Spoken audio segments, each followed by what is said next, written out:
As the nation marks its 250th anniversary, museums around the country are focused on the history of the American Revolution. And artwork from the time period is a key part of the story. CBS's Bradley Blackburn takes a look.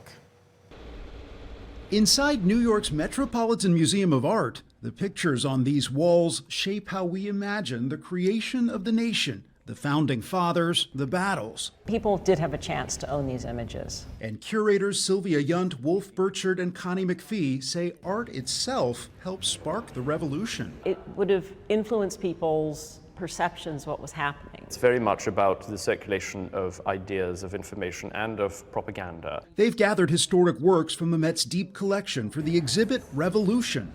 With an exclamation point. With an exclamation point. There's an engraving that documents the drafting of the Declaration of Independence, a teapot that captured colonists' outrage, and delicate archival prints, some on display for the first time. I hope that it'll bring them back to the time and make them think, what was it like maybe to experience the revolution? Paul Revere himself created this engraving of the Boston Massacre that takes some artistic liberty. Very few of these prints are eyewitness accounts, right? I don't think Revere didn't see this. And then printmakers would quickly produce these things to get the news out. Are they accurate? Very often, they have a very slanted point of view. The Met is also home to perhaps the most famous Revolutionary War painting, Washington crossing the Delaware. It is monumental. It certainly is. But you may not realize this, and many images of those early Americans were actually created in Europe.